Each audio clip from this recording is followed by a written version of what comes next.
Reverend Irene Smith, aka Miss Irene for my young peeps, and I want to welcome you to Generationally Speaking as we meet each week and we sit at the table and we discuss life issues and we learn from each other, Gen X, Gen Ys, Gen Zs. And so today I want to continue our conversation with Kevin Thompson. But before I bring our guest up, I want to first again introduce to you our my co-host, which I'm always happy to have, Pastor Shamika Latte Oliver. She just birthed a baby, and she's also birthed this ministry, Women Who Lead Connect, and she's doing phenomenal things. Pastor Shamika, welcome. Thank you. You always give me such an amazing introduction. Reverend Smith, I'm super excited to be here because I am ready to hear more of Kevin. Also, his story is amazing. And thank you for always having me on this amazing platform.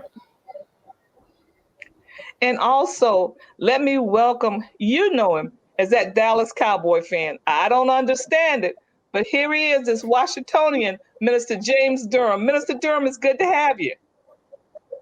Reverend, it's always a pleasure to be here.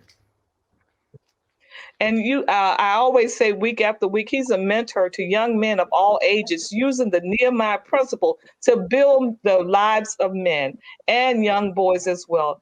Well, I'm going to continue our conversation with Kevin Thompson. If you don't know him, I just implore you to go out, do the Google search, go to YouTube, put in there Kevin Thompson, bass extraordinaire, and guess what? He's gonna come up on your screen and live and in living color. And I'm telling you, when you hit the button just to hear him sing, you are gonna be blown away by the magnificent voice of this young man. Well, we left off last week talking about peace, and so I'm gonna start right there and ask Kevin to pick up to talk about this peace that he finds in singing. Yeah, so with peace, I think of myself as a vessel and what gives me the peace so that I can calm my nerves, the raging seas is whatever's going on. Because let's be real, when you're singing, sometimes you're sick. The audience doesn't know this, but you have to sing over all these things, or they don't know what just happened backstage or whatever happened, anything, costume malfunction.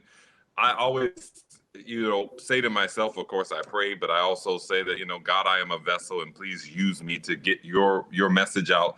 And for me, that's in whatever language I'm singing in, because I do believe that God can be pushed out and the waves can go out, that they can channel something bigger than me, because it's not me, it's for his glory. And I want people to experience that and find peace as they are. If they can't go home changed, in some kind of way, motivated, inspired, then I feel like I have failed as an artist. Wow. Well, Minister Durham has several questions that he's going to ask. I mean, he's been jotting down. So, Minister Durham.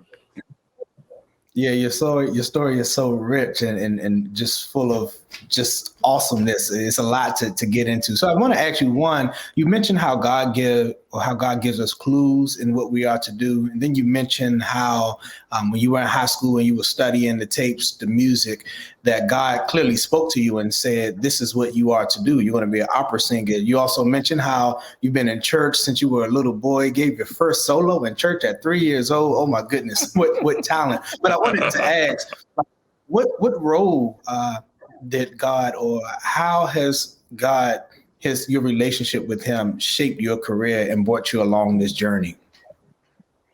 Absolutely. Well, Irene, I don't even know if you know this. My father was a minister. I don't know if you know that, Bernard Thompson. And I would say this, my first experience, he shaped it in many ways, but I would say the first experience I remember is that my father used to preach to the homeless in Washington, D.C. I remember being probably 2, running around, but all I remember is that, and talking about a glimpse, I remember being on the podium in my mother's lap while my father and all these ministers were up on the, pulpit speaking to all these homeless people. And that was the first vision of being in front of, 500, 300 people. So the piece that I find that helps me to do what I need to do is that I just find that I dig deep and I try to say, God, what is it that you want me to convey? Why is it that I'm to do this role or to sing this piece? To really try to dive deep in the music, and so that I can truly express what it is that needs to come out. And that for me, it can be difficult because sometimes, like, and I know you're going to ask this question eventually, but about like Mephistopheles. Well, you think, whoa, this is the devil, you know. But the devil has a way of convincing people too, eh? He can't be mean the whole time. He's got to be nice so he can get in the cracks, you know. And so I try to find the joy of whatever it is that I'm doing, and even if that's being mean, I'm not a mean person. So to do that on stage is I try to find the fun in that, because at the end of the day, it's a part of an acting skill. And of doing the research of how have you been affected and how have you trusted someone or whatever it is that you need to pull out of it. I hope I answered your question. You might want to ask it again so that I can get further into it. Oh no, you answered it very, very well, sir. Very clear. So since you brought him up, Mephistopheles, I don't know. One of my favorite plays that I've read is Goethe's Faust, and that's one of the performances that you've given. You've played Mephistopheles, and that's such I would think, a complicated role to play. So I just wanted to share with us your experience. What was your experience to play that role of Mephistopheles in Faust? Well, I'll definitely tell you a great experience. So my first Mephistopheles was in Quito, Ecuador. And as we've talked in the last thing, I'm 6'5". Most people in Quito this is nothing against them. They're like 5 foot to 5'5", 5'8" at the most. So, but this is the greatest part of this story. I mean, there's many parts, but my entrance. So as the house lights go down in the theater, they bring me in, and I come in and I sit on the 8th row in the audience. And so nobody sees me come. Well, they probably see something, but they don't know what's happening. And so about 8 minutes or 10 minutes into the opera is where he says "me voici," which means in French, "here I am." Because he says, "Satan, if you are here, appear." And so I stand up from the audience, and if you could just imagine the look on these people's faces when I stood up, you know, it was quite the entrance, one of my most favorite operatic entrances ever, because when you get to be in the audience, you really are making it a real experience for these people. And then you walk up on stage. So he is a complicated character, but maybe one of the funnest, because like I said, you get to be nice, you get to be mean, you get to be you get to be so many things. You get to be in control. You get to act like you're the wounded person. And it's all to build trust to get what you want, you know? And, you know, there's many movies or things like this of many different characters. They're not the devil, but they're just mean people. So it was a great experience. I would say challenging because there's just so many different layers. But I think the biggest thing with acting is you have to be willing to go as far as you can, because it's easier to rein that in. Like if you go out too far, then you can bring it back in. But if you're only willing to go a little outside of the box, then you're really keeping yourself in this place where you're stuck. And I think that's in life in general. You know, I think sometimes we are nervous to see what could happen, to see what else is out there. You know, if you're feeling a pull in life, God is trying to say something to you. He's trying to push you to someplace, and there might be something else you need to discover. And why not at least take the opportunity to try? I mean, you may fail, but you know what? In failure, you also find a way to succeed. You know what I mean? It's like we just heard a baby crying. Let's just mention that for a minute. A baby is gonna fall, but it's got to get back up and it's going to walk again, right? Like it's got to crawl and it's got to stumble. And then eventually we start running, you know? My mother used to always say when I was little, and I don't know if you know this, but she said I used to run. They used to call me the Clinton Terrorizer is what she called me as a joke. But she said because I was always running, she said she thought I was going to be a track and field person. I think that's pretty funny. And I have to say this also why I just mentioned my mother. My mother is the reason why My mother and father unfortunately separated when I was 3. They're both in my life right now, and have always been and supported me. But my mother is the reason why I really do all this, is because she took me to every rehearsal, to every practice, no matter where it was. She made a way for it to happen, and I am just so grateful for the investment that she put into my life, because she didn't have to do it, and it's because of that I'm able to live out my dreams. Wow, that's so awesome. Go ahead, Reverend. So Kevin, Kevin, I'm just going to speak briefly about your mom, Gloria Bankston. Gloria, you're so right. I can remember and recall her, us sitting and having conversations, and her talking about the different rehearsals or different performances that you were involved in. And she was always making sure that she could get there, and rearranging her schedule and doing all the things that were necessary, because she wanted the very best for you, and she was willing to make those sacrifices. And we saw that. We experienced that. And and when we see you now, we also see your mom, because those of us who knew you before, we know what it meant for parents to have to make those sacrifices. And I think that's a great point to even make right here. So I'm going to go ahead and let Minister Durham continue with his question. Well, yes. And I'll just kind of add to that. Getting to the question is, you don't get there by yourself.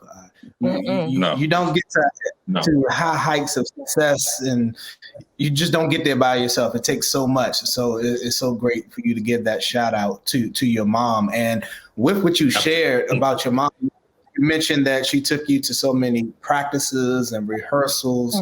What you do, the performances you give, the acting, the singing, it inspires so many. And it takes them, as you said, it pulls them in. They might be having a bad day, or they might be down, and you bring them up. And so they see that moment, and they see your level of performance and your level of skill. But a lot of times as the audience, when we're looking at someone who's blessing us so, we don't realize the work that it takes for them to be able to perform at that level, the discipline that it takes, as Mika even brought up in the last segment. So I want you to speak to just the time, the discipline, the work, the practice that it takes for you to get to where you are, because we can see greatness and we just think that for those people who perform at that high level, that it just comes easy to them and that is natural to them. But yes, you have a natural gift. You have a God-given gift, but talk about the work that you had to do to get to where you are. Yes, it is a lot of hours of practice, a lot of hours of, like, for instance, when I'm singing in a foreign language, I'm writing out the words. Like, I just have to write, and I have to, because I don't speak French, and I do speak some German, and but I don't speak Russian. I have to write out the words, and I have to look up each word and translate it. And so there's a lot of hours of practice that go into it that are not even vocal practice, if that makes sense. So it's not all about just singing 24/7. It's about the discipline of really, like right now I'm learning the new opera that is in English. But the harder part about this opera right now is that it is hard because it's just rhythmically hard. It's just like, oh my God, he's just going all over the place, and it's just note-wise hard, and it's just like trying to get it in your head to make sense, because it has to be done so much that it just becomes like a routine. It's one of my young students, he's a boxer, and sometimes I have to he studies boxing, and I have to refer it to boxing. I'm like, when you're boxing, you can't just go into a match and just be like, oh, I'm gonna take this man out like right now with everything I got. Like, you gotta have a strategy. And that strategy comes from the training and the process of it, so it's building it slowly. So therefore, there's the first layer, the second layer, the third layer, and then it's just becoming so comfortable with it that it just comes out naturally. So that I always explain it to my students. It's like a swan on the water. So a swan looks like it's just going like this, but underneath, it's working. It's working. It's working. But to the eye, it's just looking like nothing's happening. But it's work that's happening. And so there is a lot of process. It really depends on what it is that I'm doing, I would say it's usually always the same process, but sometimes the process is longer because it's a harder piece. It has more challenges. That's working with coaches. I mean, there's so many hours that happen way before anybody ever sees it on stage. And that's part of the magic of it, is that when they see it, they think, oh, well, that was easy.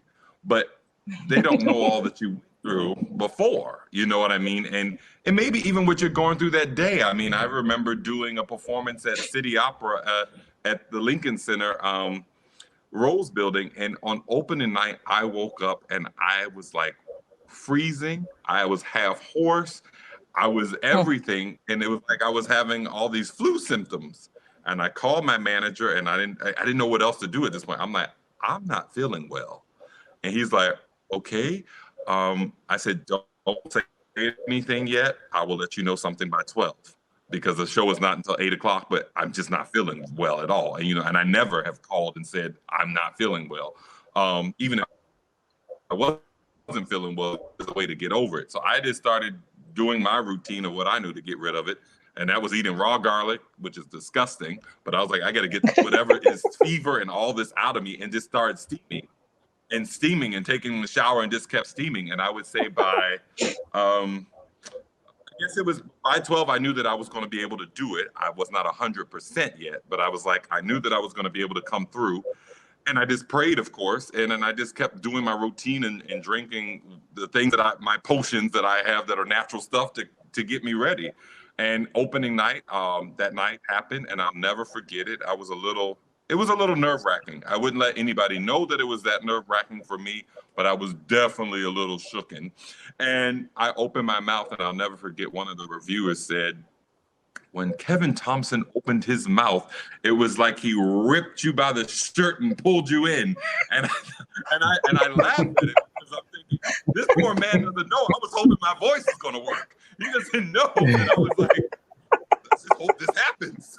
Like, we walking by faith and not by sight at the moment, He was looking at it like, oh, wow. But I was like, oh, wow, let's hope it happens, Wow. Kevin, one more question. Go for it. Just one more, just in what you spoke. You said that moment was nerve-wracking, and you see on the screen Pastor Shamika, Reverend Smith, Minister Durham. We all are preachers, and we talk about overcoming things. We talk about being more than conquerors. I want to ask you, when you get up to perform every time, that moment you mentioned was nerve-wracking. But every time when you get up, do you get butterflies? Do you have nerves? Because a lot of folk, again, going back to the audience and what the audience see, you explain your process that you went through in the background, but someone said you just grabbed them by the shirt and pulled them to you. So do you get nervous? And if so, how do you manage that space?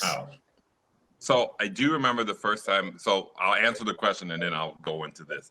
So yes, there's always a little moment of maybe it's nervous, but I always feel like if you're prepared enough, there's no reason to be nervous, because I do quote scriptures to myself. I can do all things through Christ that strengthens me.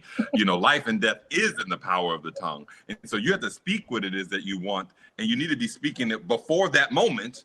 But you definitely need to be speaking it in the moment, because you got to speak it into existence. It can't just happen. You have to will it forth. You know what I mean? Because it is by faith that these things happen. It is not by, let's just go and see what happens. Well, you're just leaving it for anything to happen. This isn't by chance. This is by purpose. You know what I mean? So wait a minute, Kevin. Wait a minute. You got to, Kevin, you got to stop there for a minute. Because James, he's doing this. Reverend Smith doing this, and I'm about to get up and shout for a minute, because he's preaching. You are preaching. Well, but we have to. Preparation is key. Preparation is key. Yes. The word of God says to spend your time and energy in training yourself for spiritual fitness. Physical fitness has some value, but spiritual fitness. So God wants us to be he wants to be in a place of training. You got to train this gift. Come on. It's just not God giving this thing to us. It's training it. It's working it. It's persevering. It's running that race. You know, the race isn't given to the swift nor to the strong, but to the one who endures to the end. This ain't no play. This for real. Okay. Yeah. I'm done. I'm going to finish what you said, though. But don't, Terry, wait for it. All right? Yeah.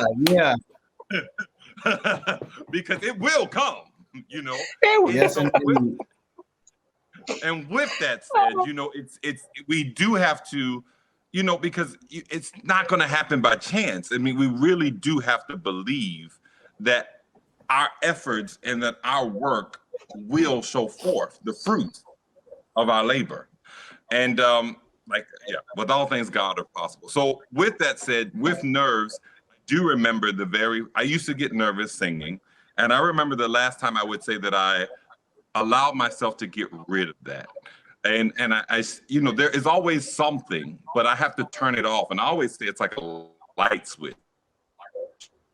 It's like turn the lights on, you turn it off, and that's your energy. And so it's like, I don't have time. Ain't nobody got time for that, to be worrying about all this, because this isn't going to help me to put forth what I want to put forth. It's only going to, if I allow my nerves to take over, then it's almost like saying I'm giving over to the powers that be to not allow me to do what I want to do. I work too hard for this to allow that to take over, you know?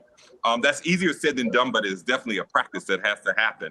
But in high school, and this is to finish your question, in high school, we had to sing some field trip out at the Census Bureau in Suitland, which is right down the street from Suitland High School. And I remember I was getting up to sing the spiritual every time I feel the spirit. That was one of the pieces I studied, and one of the pieces that won me my first competition in high school, solo. And it was after that I won, not before. And I remember there were these other schools there, and these people were laughing because they could see my nerves. Like I was so nervous, and you could see it. And I remember thinking to myself, as I was singing, this will be the last time I ever allow my nerves to take over so much, because I work so hard to get to this place that I cannot allow that to take over. I can't allow the enemy to try to stir up the, you know, because if you feed something, you're feeding, you know, I mean, you're either going to go good or bad, right? It's not right. You got to stay to the one that you want. You know, why would you feed the thing that you don't want? So it's like, oh my God, I'm nervous. Oh my God, I don't know. Am I going to be able to do this? Well, of course I'm going to be able to do it. I work hard to do it. You know what I mean? So why would you feed off into it the other way? So the point of me saying all that is to say, I had to learn how to turn that light switch on to the way I wanted it to, and get rid of the powers that be, turn off those negative voices, because of course they're there, you know, especially when you're sick or, you know, somebody just died, or, the sun isn't in the right place and you're thinking, oh, I don't feel like doing this today. Well, you know what? It's another day the Lord has made, and let us rejoice and be glad in it. So we should go forth and celebrate that. Okay, I'm sorry. Shut it's up. All right. I need wait a minute. I'm going to find something. I'm going to throw this at you. You catch that? Where's my shoe? From all the opera stars that you have met and all the people that you have met along the way, what life lessons have you learned? Well, there's a few. I want to say one other thing. God has not given us a spirit of fear. And then I'll go back to your question. So, and that's the other thing you have to remember. I mean, all these things are in the scripture, you know. What life lessons have I learned from other opera singers? Well, I would definitely say from Jesse Norman, there's poise. There's being completely committed to the character, because, you know, like if we're talking about Mephistopheles, or talking about, because I should say this because most people don't know this who are watching this. I'm usually playing somebody in authority. So it's somebody, I'm playing a god, I'm playing the devil, I'm playing the villain, I'm playing a father, I'm playing something of that. So it's always somebody who is in some kind of authority. And so with that said, is that you need to commit yourself to that so that you can allow yourself to fully be that. and anybody who's in any power, well, you weren't always in power, right? You had to get into power. So you have to know that there was a struggle to get to that power or into that situation of love or whatever. So from opera singers, there's just so many things. I mean, from acting to vocal lines to there's just so much. I mean, how to sing. Like, I mean, I would listen to certain people for certain things. I would definitely say that if I'm singing a Verdi opera, I'm listening to certain basses that just really give me that. Or if I'm singing Wagner, then I want to listen to some Wagnerian basses that are giving me that. And to be honest, and sometimes it's not just basses, it's sopranos or mezzos, because I'm inspired by or tenors, I'm inspired by what they do. But the professionalism of it all, you know what I mean? It's not to be taken as a joke. And I think, if anything else, is a responsibility. And I think that, our words have power. So whatever we're doing, I mean, we need to convey that. We need to always inspire to make people realize that they can do whatever it is that they want to achieve. I think that's our life mission in life, is to inspire and to share the gifts that we're given, because we're all given different gifts, and we all are given many gifts, but we get to know what our gift is and our gifts and show them so that people can see their light, let their light shine. Being on all the stages that you've been on, and thinking back to that first time that you were on the big stage, Carnegie Hall, what did your heart say to you? I mean, here you are. Well, you've gone through all the training, and now you're here. So I would say the Kennedy Center prepared me for Carnegie Hall, and Juilliard prepared me for Carnegie Hall. I'll say this is something that normally happens to me. So I normally if I would say there was a moment of nervousness, I would get nervous 2 weeks or a month when I find out, like, oh my God, I'm making my Carnegie Hall debut. Like, there's you find out it might be 6 months or it might be something, but there's a process there's the excitement of, oh my God, it's happening. And then there's the moment of, maybe not immediately, but like, oh my God, I need to be at my best. I need to do this, I need to do that. But then you realize, like, you have to take off those pressures of yourself. Like, God would not bring you to it if he couldn't bring you through it. So it was a wonderful experience to be at Carnegie Hall. It felt like, how do I say that? Purpose and destiny met. Because whatever, I've trained for this. So this is the moment. And so, and God is bringing me to that moment. You know what I mean? I may not have known as little 16-year-old, 15-year-old Kevin when you're an opera singer. I'm a what? I may not have known that that's what God was taking me to. But you have to think, when he took me into honors course singing at the Kennedy Center. So I sang at the Kennedy Center stage when I was in 6th grade. When my mother would say she could hear me. I'm like, and so it was already a preparation for these things. I think you have to learn to turn off the voices, and because there's always negative, and we need to turn on the positive voices.